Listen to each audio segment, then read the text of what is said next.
गाथा नंबर 285 285। कविता पढ़ोगी क्या? जी दीदी। हाँ, तो विजया जी के बाद वंदना दीदी। तुम पढ़ना। जी। ओक्कट्टिद इगि भागम पल्ला संखेज खंड दिगि भागम खंडि दिगि भागम खंडि दिगि भागम देदी सुहमासु किट्टिसु फड्ढैगे शेष बहुभागम।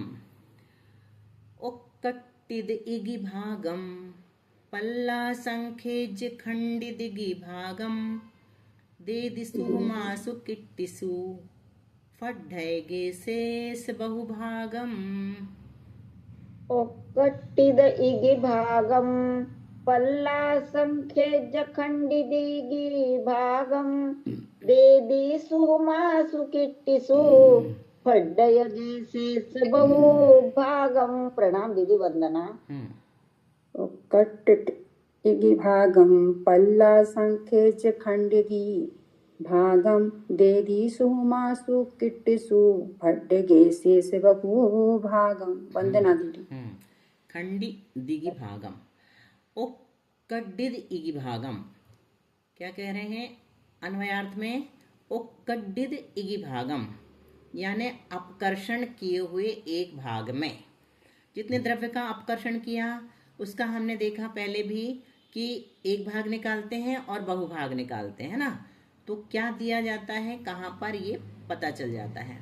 तो अपकर्षण किए हुए एक भाग में पल्ला संखेज खंडि दिगि भागम, पल्ल के असंख्यातवे भाग से भाग देकर, जो अपकर्षण किया हुआ एक भाग है उसमें भी क्या करना है, पल्ल के असंख्यातवे भाग से भाग देना है। फिर उसका भी एक भाग जो निकलेगा वह सुहमासु किट्टिसु सूक्ष्म कृष्टियों में देदी यानी देता है। शेष बहुभागम शेष रहा बहुभाग फड्ढैगे, फड्ढैगे मतलब स्पर्धकों में देता है। यहाँ पर कृष्टि द्रव्य का विभाग बताया जा रहा है। कृष्टि द्रव्य का विभाग कृष्टिकरण के प्रथम समय से अपकृष्ट द्रव्य का कृष्टियों में परिणमन होता है। जब कृष्टिकरण किया जाता है मतलब अनुभाग को कृश कर रहे हैं, मतलब क्षीण कर रहे हैं, हीन कर रहे हैं, तो उसके प्रथम समय से जो अपकृष्ट द्रव्य है उसका कृष्टियों में परिणमन होता है, मतलब वो कृश हो जाता है। अपकृष्ट द्रव्य उसका अनुभाग कृश कर दिया जाता है, वही कृष्टियों में परिणमन कहलाता है। वह इस प्रकार है।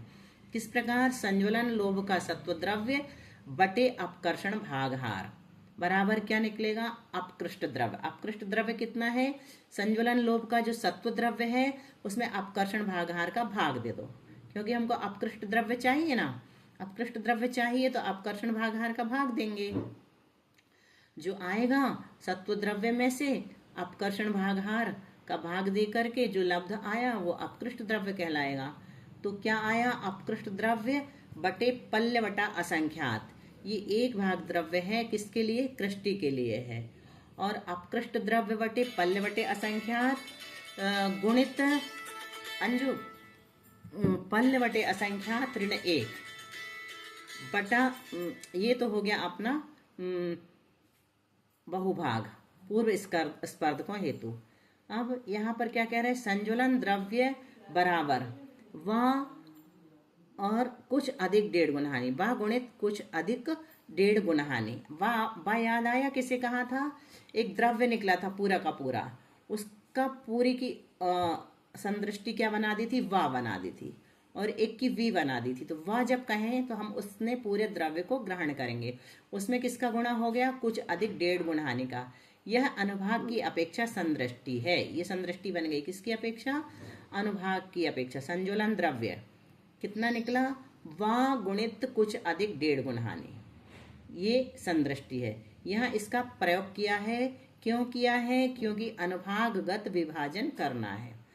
अपकृष्ट द्रव्य बराबर कुछ अधिक 1.5 गुना हानि गुणित व बटे अपकर्षण भागहार। तो ये क्या निकल कर क्या है? और कृष्टियों का द्रव्य कितना है? कुछ अधिक 1.5 गुना हानि गुणित व बटे अपकर्षण भागहार गुणित पा बटे अ, मतलब पल्य बटे असंख्यात। यह एक भाग अपकृष्ट द्रव्य इस समय बनने वाली कृष्टियों में दिया जाएगा। यह एक भाग जो है वो कब दिया जाएगा? तो कहते हैं इस समय जो कृष्टियां बनेंगी उनमें दिया जाएगा। जो अपकृष्ट द्रव्य है वो ये अपकृष्ट द्रव्य है ना, वो इस समय बनने वाली कृष्टियों में दिया जाएगा। चूंकि ये कृष्टियां एक गुणहानि प्रमाण नहीं है, ये कृष्टियां कितनी है, एक गुणहानि प्रमाण नहीं है, बल्कि कितनी है, एक स्पर्धक की वर्ग शलाका का भी अनंतवा भाग मात्र है। एक स्पर्धक में कितनी वर्ग शलाकाएं होती हैं, वर्गणा तो अनंत, वर्ग शलाका नहीं, वर्गणा शलाका। एक स्पर्धक की वर्गणा शलाका का भी अनंतवा भाग है, तो अनंत वर्गणाएं होती हैं एक स्पर्धक में, उनका भी अनंतवा भाग मात्र है। इसलिए इनके द्रव्य का बंटवारा मध्यम धन आदि सूत्रों से होगा। ये है मध्यम धन आदि सूत्र। मध्यम धन का सूत्र क्या है, सर्वद्रव्य बटे गच्छ। जैसे सर्वद्रव्य हमारा यहाँ पर यह है, कुछ अधिक 1.5 गुण हानि गुणित वा, तो कुल द्रव्य ये है, कुछ अधिक 1.5 गुण हानि गुणित बा नहीं वाह, बटे अपकर्षण भागहार गुणित पावटे अ, मतलब पल्ले बटे असंख्यात। और गच्छ बराबर क्या लिया, कृष्टियों की संख्या बराबर 4 बटे खा का मतलब क्या हुआ, अनंत। मध्यम धन बराबर, उसका सूत्र क्या बताया, सर्वद्रव्य बटे गच्छ।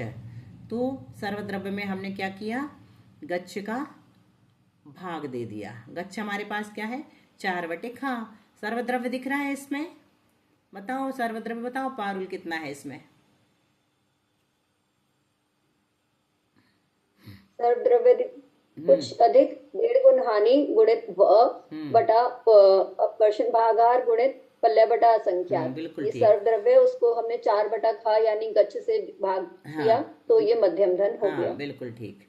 अब चय बराबर मध्यम धन बटा निषेकहार ऋण गच्छ ऋण 1/2, मतलब ये पूरा इतना भागहार बन गया। गच्छ निषेकहार में से गच्छ ऋण 1/2 घटा दो, जो आए उसका भाग मध्यम धन में देंगे तो चय निकल करके आ जाएगा। तो हमने क्या किया, मध्यम धन हमारे पास यहाँ पर बन गया कुछ अधिक 1.5 गुण हानि बटे अपकर्षण भागहार गुणित पावटे आ गुणित 4 बटे खा। 4 भी यहाँ पर जो माना था इसकी संदृष्टि अलग की है, अभी पीछे जाके देख लेना 4 यहाँ पर किसको माना है ना। तो क्या हो गया यहाँ पर, इसमें हमें क्या करना है, 16 निषेकहार क्या हो गया अपना 16, ठीक है। उसमें से क्या घटाना है, गच्छ ऋण 1/2, तो 16 ऋण गच्छ हो गया 4 ऋण 1/2, मतलब 2 को यहाँ पर क्या लिखा, खा गुणित 2, मतलब अनंत अनंत, अनंत का अनंत में गुणा। यहाँ पर 4 ले लिया है गच्छ का प्रमाण, ठीक है। प्रथम कृष्टि द्रव्य बराबर, अब प्रथम कृष्टि जो हुई है उसका द्रव्य कितना है, तो चय गुणित निषेकहार, चय में निषेकहार का गुणा कर दो, है ना। चय अपना कितना है, ये पूरा का पूरा चय है, ठीक है। इसमें हमें क्या करना है, निषेकहार का और गुणा करना है। लिखा है पूरा का पूरा कुछ अधिक 1.5 गुण हानि गुणित वा गुणित 16, ये निषेकहार है। और बटे अपकर्षण भागहार गुणित पा बटे अ गुणित 4 खा, फिर गुणित 16 निषेकहार, मतलब उसमें से घटा दिया अपन ने, पूरा ज्यों का त्यों 4 ऋण 1 बटा खा 2। ये इसमें सिर्फ कितना अंतर आया, ये 16 का अंतर आया। 16 मतलब निषेकहार का हमने इस पूरे चय में गुणा कर दिया, तो क्या निकल करके आ गया अपना प्रथम कृष्टि का द्रव्य। अब द्वितीय कृष्टि का द्रव्य, प्रथम कृष्टि से द्वितीय कृष्टि का द्रव्य एक चयहीन है। प्रथम कृष्टि का द्रव्य जो है उसमें एक चय घटाओ बराबर द्वितीय कृष्टि का द्रव्य निकल आएगा। तो ये पूरा का पूरा अपना प्रथम कृष्टि का द्रव्य है माइनस ये पूरा का पूरा एक चय है, इसको घटाया तो ये निकल करके आ गया। इसी प्रकार तृतीय आदि कृष्टि से अंत की कृष्टि तक एक एक चय कम द्रव्य दिया जाता है। चरम कृष्टि का द्रव्य, प्रथम कृष्टि का द्रव्य ऋण चय, उसमें जो आए उसमें गच्छ ऋण 1 का गुणा कर दो, क्योंकि चरम कृष्टि का निकालना है तो 1 घटा करके पूरे गच्छ का गुणा कर दिया जाता है, तो पहली कृष्टि का द्रव्य निकल करके चरम कृष्टि का द्रव्य निकल करके आ जाता है। तो ये है प्रथम कृष्टि का द्रव्य, इसमें से घटाया ये चय और गुणित गच्छ ऋण 1, मतलब ये अपना हो गया गच्छ ऋण 1, ये हो गया 4/खा हो गया गच्छ ऋण 1 बराबर जो निकल करके आया वो ये पूरा का पूरा द्रव्य है। अब प्रथम कृष्टि, इस समय कृष्टि प्रमाण द्रव्य का अनुभाग पूर्व स्पर्धक की जघन्य वर्ग की शक्ति से अनंत गुणाहीन है। इस समय जो एक कृष्टि प्रमाण द्रव्य है उसका अनुभाग कितना है? पूर्व स्पर्धक की जघन्य वर्ग की शक्ति से अनंत गुणाहीन है। पूर्व स्पर्धक किसे कहते हैं? कल पढ़ा था ना, जो कृष्टि होने से पहले वर्गणाएं, वर्गणाओं के हाँ, समूह को। संसारी अवस्था में जो अनुभाग होता है वो पूर्व स्पर्धक कहलाता है, कल आया था। चूंकि प्रत्येक कृष्टि उत्कृष्ट से जघन्य तक अनंत गुणाहीन है। प्रत्येक कृष्टि उत्कृष्ट से जघन्य तक कितनी है? अनंत गुणाहीन है। अतः जघन्य कृष्टि का अनुभाग पूर्व स्पर्धक के जघन्य वर्ग में कृष्टि गच्छवार, कृष्टि का जितना गच्छ है उतनी बार अनंत का भाग देने पर जो लब्ध रहे तत्प्रमाण होता है। यहाँ पर देख लो, प्रथम कृष्टि, अंतिम कृष्टि, और ये द्विचरम कृष्टि। द्विचरम कृष्टि मतलब लास्ट बट वन। प्रथम कृष्टि व बटे खा की घात गच्छ, घात जैसा लगाया है यहाँ पर, और अंतिम कृष्टि वा बटे खा, ये कृष्टि। द्विचरम कृष्टि कितनी है? तो वा बटे खा गुणित खा, मतलब वा में अनंत का भाग दो और उसमें फिर से अनंत में अनंत का गुणा करके उसका भाग दे दो वा में, और ये पूरे के पूरे क्या है? स्पर्धक है। जघन्य कृष्टि का अनुभाग बराबर जघन्य वर्ग का अनुभाग बटा अनंत की घात कृष्टि गच्छ, वही लिया है, और बराबर कितना है? ये वाह बटे खा की घात 4 गुणित खा। द्वितीयादि कृष्टि का अनुभाग प्रथम कृष्टि के अनुभाग से द्वितीय कृष्टि का अनुभाग कितना होता है? अनंत गुणा होता है। प्रथम कृष्टि का अनुभाग जो है उससे द्वितीय कृष्टि का अनुभाग अनंत गुणा ज्यादा होता है।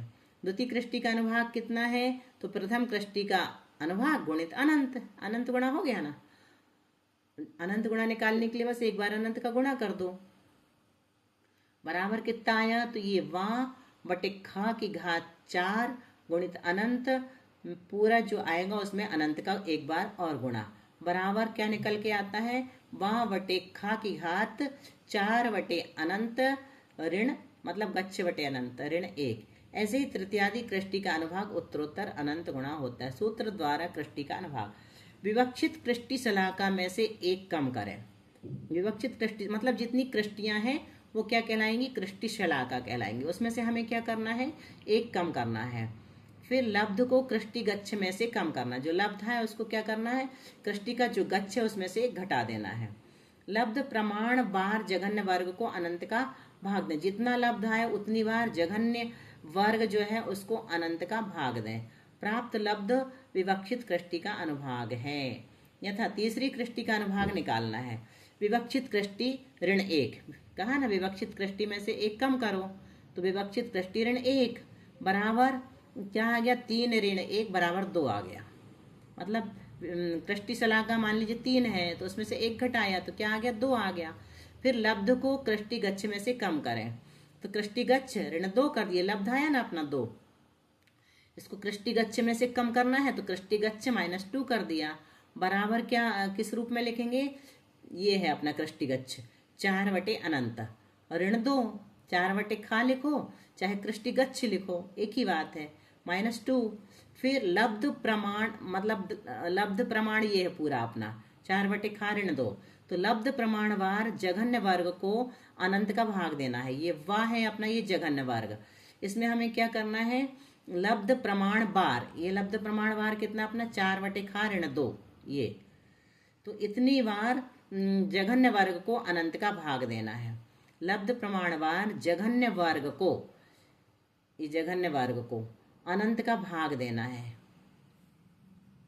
क्या कह रहे हैं यहाँ पर?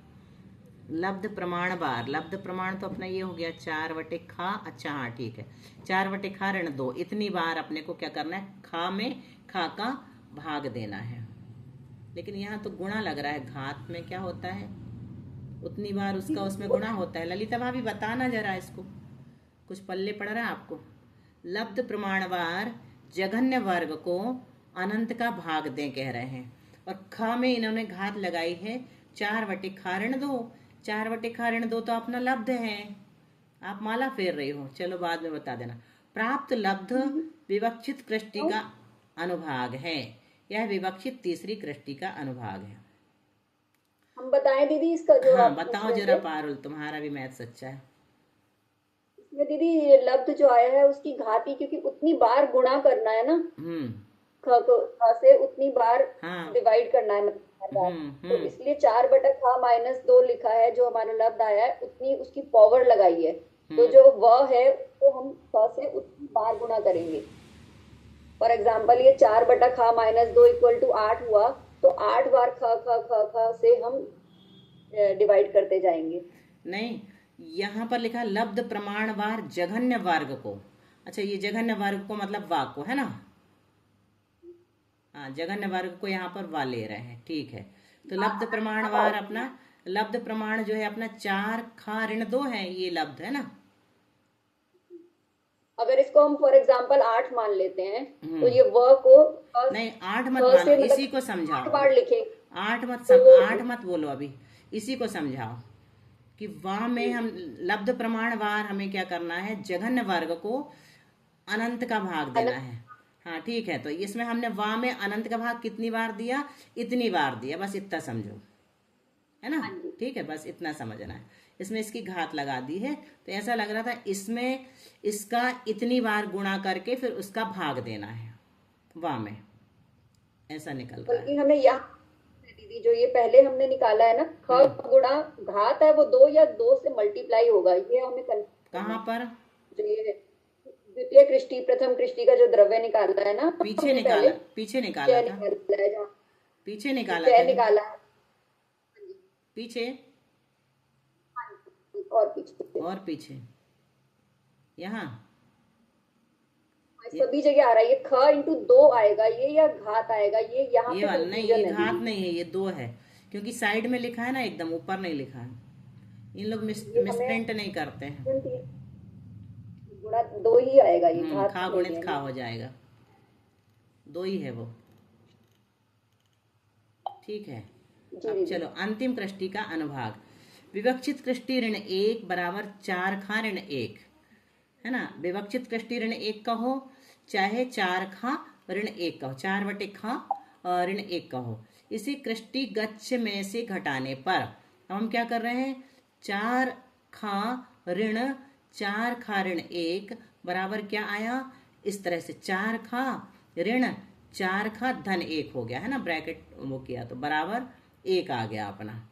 यानी एक बार जघन्य वर्ग में अनंत का भाग लगाने पर चरम कृष्टि का अनुभाग होता है।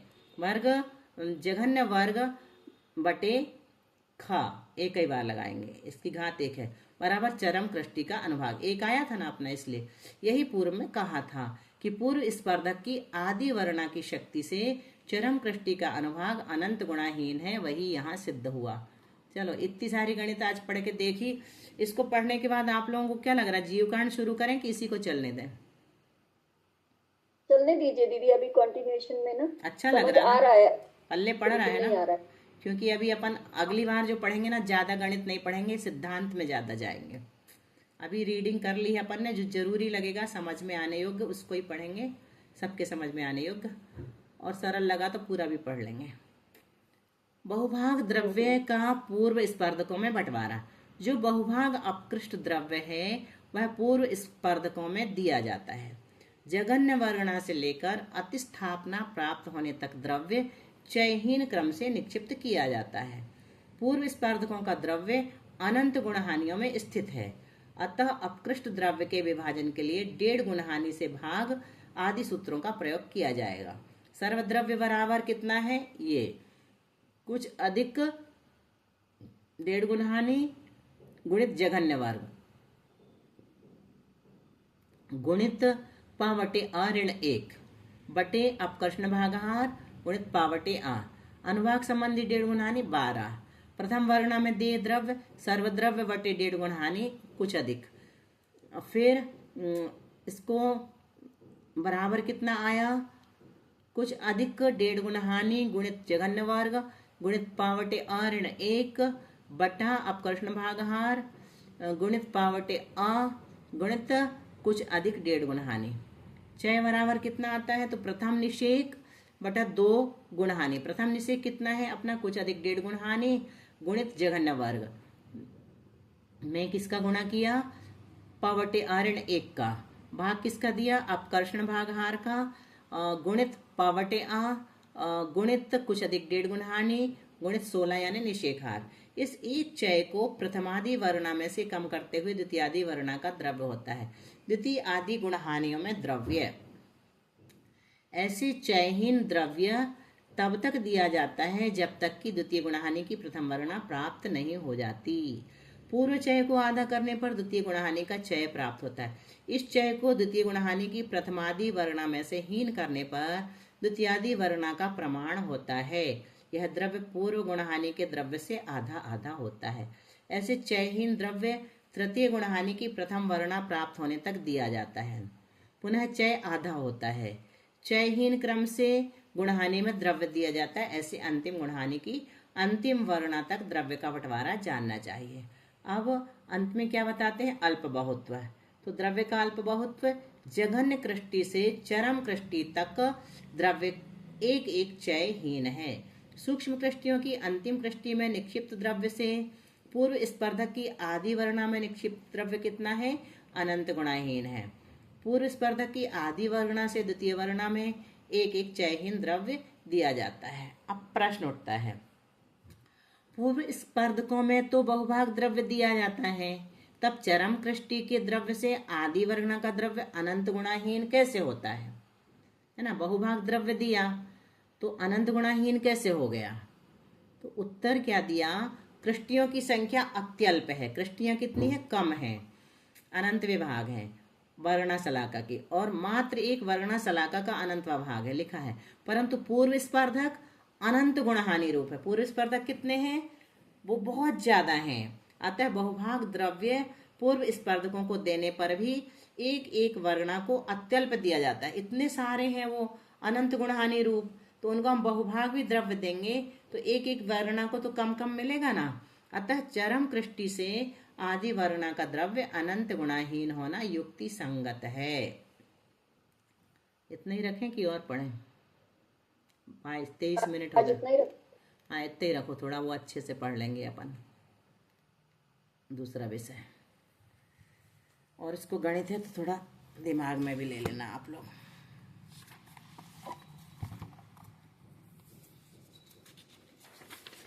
आंवला, आंवले की खूबियां बताई जा रही थी कल, तो वहां पर रोक दिया था। कहा बच्चों को खूब आंवला खिलाएं। ये किसका विषय है पता है, ये नेचुरोपैथी का विषय है। नेचुरोपैथी जानते हैं आप लोग, मिट्टी पानी धूप हवा सब रोगों की एक दवा। तो उसमें हमने बताया था कि माता जी ने पहले नेचुरोपैथी की डॉक्टर थी वो, तो इसलिए उन्होंने बहुत सारा पढ़ा होगा। तो जहाँ पर भी विषय उनको मिलता गया, लोगों के लाभ की दृष्टि से लिखती चली गई, वही उनकी डायरियाँ हमें प्राप्त हुई हैं। तो बच्चों को खूब आंवला खिलाएं। प्रातः खाली पेट मुरब्बा च्यवनप्राश आदि किसी भी रूप में खिलाने से मस्तिष्क के ज्ञान तंतुओं को बल मिलता है।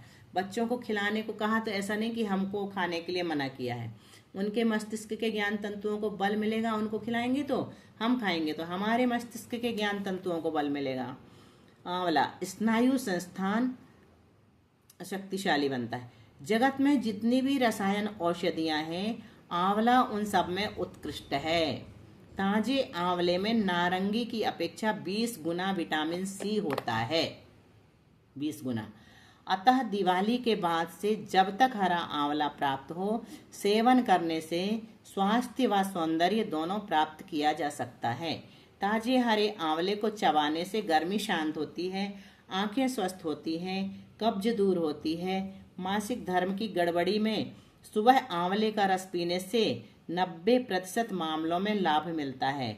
हरे आंवले के मौसम में निरंतर 1.5-2 माह आंवले का रस लेते रहने से काया पलट हो जाती है। सभी रोगों से बचे रहने के लिए यह एक श्रेष्ठ योग है। 1 वर्ष तक त्रिफला के यानी आंवला हर बहेड़ा, इसको त्रिफला कहते हैं। 1 वर्ष तक त्रिफला के सेवन से तन की सुस्ती मिट जाती है। प्रथम वर्ष तन सुस्ती जाए, द्वितीय सर्व रोग मिट जाए, तृतीय नैन बहु ज्योति समावे, चौथे सुंदर ताई आवे, पंचम वर्ष बुद्धि अधिकाई, षष्ठम महाबली हो जाई, जो एकादश द्वादश खाए, ताको वचन सिद्ध हो जाए। ये त्रिफला के गुण बता दिए बीच में। आंवला, हड़ बहेड़ा आंवला। फटे बिमाई या मुँह फटे, त्वचा खुरदुरी होए, नींबू मिश्रित आंवला सेवन से सुख होए। आंवला और उसमें नींबू और मिश्रित करने को कह दिया। बात पित्त जब जब बढ़े, पहुँचावे अति कष्ट, सौंठ आंवला दाख संग, खावे पीड़ा नष्ट। सौंठ, आंवला और दाख यानी मुनक्का, तीनों को मिलाकर के खाने से बात पित्त ठीक हो जाते हैं। आंवला में लवण रस को छोड़कर बाकी 5 रस होते हैं। वैसे तो त्रिदोष नाशक होता है, पर कफ पित्त का शत्रु है। बहुत पसीना आना, चर्बी बढ़ना आदि रोगों में लाभदायक है। आंवला ही एक ऐसा फल है जिसे पकाने या सुखाने पर भी इसके विटामिन नष्ट नहीं होते। हरे आंवले के मौसम में प्रतिदिन प्रातः खाली पेट आंवले का रस लेने से कायाकल्प हो जाती है। सभी रोगों से बचे रहने के इच्छुकों के लिए श्रेष्ठ योग है। ग्रीष्म में गुड़, वर्षा में सेंधा नमक, कुंवर कार्तिक में देसी खांड, अघन पौष में सौंठ का चूर्ण, माघ फागुन में छोटी पीपल का चूर्ण से त्रिफला लें। त्रिफला का जोग बताया है। उसमें एक पुस्तक है आयुर्वेद की, उसका नाम है स्वदेशी चिकित्सा। उसमें 12 महीने में त्रिफला का सेवन किस किस के साथ करने से 100 वर्ष तक जीने की औषधि बताई गई है, मतलब स्वस्थ रहने की। तो वही यहाँ पर बताएगा। गर्मी में गुड़ मिला करके त्रिफला लेना चाहिए, वर्षा ऋतु में सेंधा नमक मिला करके लेना चाहिए, और कुंवर कार्तिक में देसी खांड मिला करके लेना चाहिए। हम लोगों ने जब पढ़ा था तो 1 साल सेवन किया था। अघन पोष में सौंठ का चूर्ण मिला करके लेना चाहिए, और माघ फागुन में छोटी पीपल का चूर्ण से त्रिफला लेना चाहिए, ऐसा इसमें लिखा हुआ है। अब नींबू भी लाभदायक है। जब हम लोग छोटे थे तो घर पे सुना करते थे माँ से, वो कहती थी 16 गुण 13 गुण तांबूल में, नींबू में गुण 20, 16 अवगुण आम में, इमली में 32। तांबूल यानी पान, तो 13 गुण तांबूल में, पान में 13 गुण होते हैं। नींबू में गुण 20, नींबू में 20 गुण होते हैं। 16 अवगुण आम में 16 अवगुण होते हैं, और इमली में 32, इमली में 32 अवगुण होते हैं। इसमें लिखा हुआ है नींबू के छिलके में 5 से 10 गुना अधिक विटामिन सी होता है, और वही हम फेंक देते हैं। नींबू के छिलके में शरीर के सभी विष द्रव्य को बाहर निकालने की क्षमता होती है। जब कोविड था ना, जिस समय, उस समय बहुत सारे ऐसे आते थे डॉक्टर्स के नुस्खे क्या बढ़ाने के लिए, इम्यूनिटी पावर बढ़ाने के लिए। तो वो एक व्यक्ति डॉक्टर जैसा, वो पूरा सहंगा नींबू मुंह में डाल करके, निग्रो टाइप का था, साउथ इंडियन, पूरा चबा चबा करके पूरा अंदर कर लेता था। तो उससे उसकी इम्यूनिटी बूस्ट होती थी। तो वो ये बताना चाह रहे थे कि इस तरह से सेवन करो कुछ चीज़ें। बस हमें बाकी चीज़ें तो याद नहीं। नींबू को ही उसको देखा तो हम दंग रह गए कि कैसे खा लिया इसने, पूरा नींबू मुंह में घुसा करके और चबा चबा करके अंदर कर लिया। तो ये कह रहे हैं कि वही हम फेंक देते हैं। नींबू के छिलके में शरीर के सभी विष द्रव्य को बाहर निकालने की क्षमता होती है। नींबू का छिलका कैंसर का नाश करता है। यह छिलका कीमोथेरेपी से 10,000 गुना ज्यादा प्रभावी है। यह बैक्टीरियल इन्फेक्शन, फंगस आदि पर भी प्रभावी है। यह रक्त दाब तथा मानसिक दबाव नियंत्रित करता है। विटामिन सी कोलेस्ट्रॉल को विखंडित करता है तथा रक्त की धुलाई एवं सफाई कर रक्त वाहिनियों को सुदृढ़ एवं लचीला बनाता है। नींबू प्रबल क्षारीय होने से बुखार की स्थिति में शरीर की दाहकता को कम करता है। छिलका तो अपन नहीं खा सकते, लेकिन नींबू तो कम से कम खा ही सकते हैं, इसलिए नींबू का दीदी नींबू से एसिडिटी नहीं होती? कुछ लोग कहते हैं जिनको हाइपर एसिडिटी होती है ना, वो लोग नींबू बंद कर देते हैं, कहते हैं कि हमको एसिडिटी, हम नींबू छू भी नहीं सकते। लेकिन हाँ दीदी, वो जल्दी से हम तो खाते हैं तो सर्दी हो जाती है हमें। वो ऐसा होता है। हमको पहले यहाँ पर कुछ खुजली टाइप की हो गई थी, बहुत पहले 30-40 साल पहले। तो दिल्ली में हमने एक डॉक्टर से दिखाया, तो वो कहते हैं कि आप नींबू का सेवन करिए। तो हमने कहा नींबू तो हम छू भी नहीं सकते, हमको सूट नहीं होता, खुजली चल रही है जब से, हमने बंद कर दिया। तो उन्होंने बोला कि आपको चल ही रही है ना खुजली, या प्रॉब्लम है ही, तो खाने से बढ़ेगी और कुछ तो होगा नहीं, एक बार खा के तो देखो। हमने कहा इनका कहना सही है। तो खा के देखा तो पूरी खुजली ठीक हो गई थी और नींबू सूट भी होने लगा था। तो अपने यहाँ जो ग्रंथ है ना बड़ा वाला, कल्याण कारक उग्रादित्याचार्य का, उसमें लिखा हुआ है कि कोई भी चीज जो हमें सूट नहीं होती, अगर हम 7 दिन तक लगातार खाएं, जो चीज सूट नहीं होती उसकी बात कर रहे हैं, 7 दिन तक लगातार खाएं तो वो 7 में हो जाती है। 7 में मतलब सूट होने लगती है, आत्मसात हो जाती है। पड़ जाती है। उसकी हैबिट फिर बनने लगती है, एकदम से अपन अब उसको दीदी वो छोड़। कई चीजें तो ऐसी सब हम बचपन से खा रहे हैं, फिर अभी छोड़ना पड़ रही है उनको। बचपन से खा रहे तो फिर अभी अब वो तकलीफ होने लगी तो छोड़ना पड़ रही नहीं, तो है। उसकी मात्रा घटाओ, या फिर छोड़ दिया है तो थोड़ी थोड़ी सेवन करके देखो, वही लाभदायक हो सकती है। दीदी हम लोग चावल में पेट भरते थे अपना। चावल में हाँ। फिर बचपन अब में कुछ सभी दिन भरते हैं। 1-2 साल से ऐसा हुआ कि वो पहले ही कोर है ना गले में फंसने लगा, तो हमें पानी पी के उतारना पड़ता था। हम्म फिर तब भी हमने नहीं छोड़ा। फिर हमें जब वो 3-4 कौर भी फंसने लगे ना चावल के, फिर हमें छोड़ना पड़ा। अब बहुत दिन हो गए ना आपको छोड़े हुए। दीदी हमने तो मतलब भगवान के सामने नियम लेके छोड़ अच्छा, दिया जब नियम ही तक ले लिया है तो बात अलग है। नहीं तो जो चीज स्वास्थ्य की दृष्टि से छोड़ा है उसको कुछ दिन लंबा गैप करके, ऐसे ही हमारे साथ हो रहा था। पपीता पपीता खाने के बाद ऐसा लगता था कि कुछ ऐसा अंदर एहसास सा हो रहा कि जा रहा है, अजीब सा लगता था। फिर हमने बाद में कुछ दिन तक नहीं खाए, फिर बाद में शुरू किया, तब कुछ नहीं होता। वो कोविड के बाद वो ट्रीटमेंट हुआ था ना उसका, तो अंदर का सिस्टम थोड़ा चेंज हो गया था, कुछ कुछ अजीब सा होने लगा था। फिर हमने बहुत दिन तक नहीं खाया, फिर हमने धीरे से खा के देखा, पपीता तो फायदेमंद है, क्यों छोड़ना चाहिए। तो थोड़ा खा के देखा तो आजकल कुछ नहीं होता है। तो ऐसा बाद में अपन त्याग नहीं हो तो नींबू ट्राई से कर सकते हैं। नींबू नींबू का से छोटा छिलका करना सुखा चाहिए। के उसको पाउडर बना लें। हाँ? नींबू के छिलके को सुखा के उसका पाउडर बना लें। वो भी काम आ सकता है। ऐसा कर लें दीदी, नींबू का करके दो। कि नींबू खा के देख सकते हैं। और जैसे एसिडिटी बनती है तो बहुत कम मात्रा में गुड़ के साथ, पानी में गुड़ डालो, वो अमृता कहलाता ना, और उसमें उबाल लो नींबू को 2-4 बूंद, तो फिर वो सूट होने लगेगा। उबला हुआ सूट होता है, हम तो उबला हुआ लेते हैं अमृता में गुड़। पता और दीदी क्या होता है, जो चीज अच्छी रहती है वो ज्यादा खाने में आ जाती है। कोई बात नहीं, सूट होने लगती है तो खाओ ज्यादा। नींबू तो बहुत फायदे की चीज है। हम्म रक्त वाहिनियों को सुदृढ़ एवं लचीला बनाता है। कौन? नींबू। नींबू प्रबल क्षारीय होने से बुखार की स्थिति में शरीर की दाहकता को कम करता है। इसमें विटामिन पी भी पाया जाता है। विटामिन पी तो हम पहली बार सुन रहे हैं।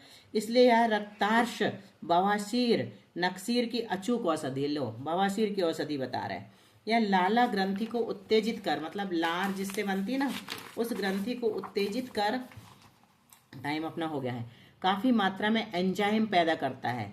फलतः यह भूख बढ़ाने तथा मंदाग्नि के लिए उत्तम आहार है। भूख बढ़ाता नींबू। यह प्रबल कीटाणु नाशक है।